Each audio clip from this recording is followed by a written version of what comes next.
I spoke with, and Vice President Biden spoke with Mayor Joe Riley and other leaders at Charleston to express our deep sorrow over the senseless murders that took place last night. Michelle and I know several members of Emmanuel AME Church. We knew their pastor, Reverend Clementa Pinckney, who, along with 8 others, gathered in prayer and fellowship and was murdered last night. And to say our thoughts and prayers are with them and their families and their community doesn't say enough to convey the heartache and the sadness and the anger that we feel. Any death of this sort is a tragedy. Any shooting involving multiple victims is a tragedy. There is something particularly heartbreaking about a death happening in a place in which we seek solace and we seek peace, in a place of worship. Mother Emanuel is, in fact, more than a church. This is a place of worship that was founded by African Americans seeking liberty. This is a church that was burned to the ground because its worshipers worked to end slavery. When there were laws banning all black church gatherings, they conducted services in secret.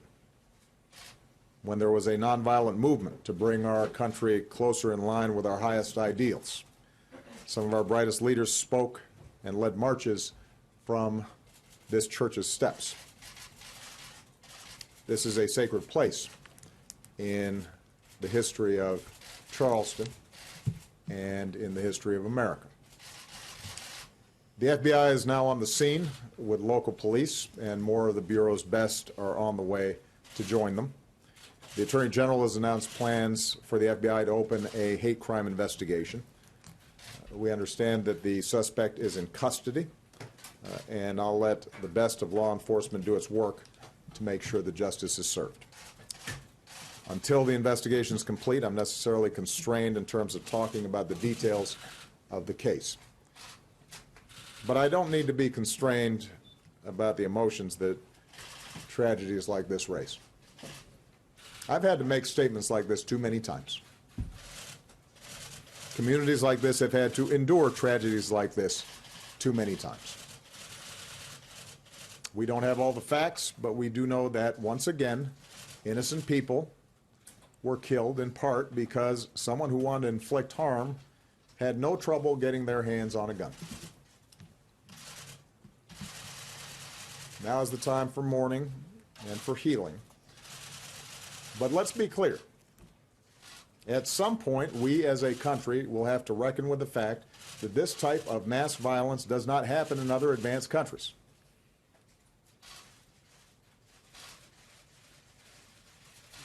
It doesn't happen in other places with this kind of frequency.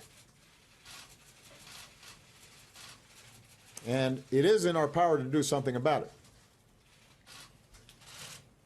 I say that recognizing the politics in this town foreclose a lot of those avenues right now. But it'd be wrong for us not to acknowledge it. And at some point, it's going to be important for the American people to come to grips with it. And for us to be able to shift how we think about the issue of gun violence collectively. The fact that this took place in a black church obviously also raises questions about a dark part of our history. This is not the first time that black churches have been attacked. And we know that hatred across races and faiths pose a particular threat to our democracy and our ideals. The good news is I am confident that the outpouring of unity and strength and fellowship and love across Charleston today, from all races, from all faiths, from all places of worship, indicates the degree to which those old vestiges of hatred can be overcome.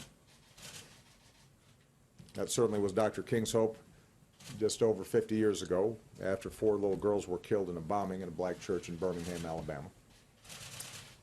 He said they lived meaningful lives and they died nobly.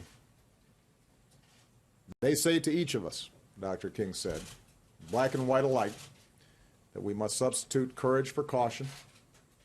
They say to us that we must be concerned not merely with who murdered them, but about the system, the way of life, the philosophy which produced the murderers. Their death says to us that we must work passionately and unrelentingly for the realization of the American dream. And if one will hold on, he will discover that God walks with him and that God is able to lift you from the fatigue of despair to the buoyancy of hope and transform dark and desolate valleys into sunlit paths of inner peace. Reverend Pinckney and his congregation understood that spirit. Their Christian faith compelled them to reach out not just to members of their congregation or to members of their own communities, but to all in need. They opened their doors to strangers who might enter a church in search of healing or redemption. Mother Emanuel Church and its congregation have risen before, from flames, from an earthquake, from other dark times, to give hope to generations of Charlestonians. And with our prayers and our love and the buoyancy of hope, it will rise again now as a place of peace. Thank you. What would you do differently?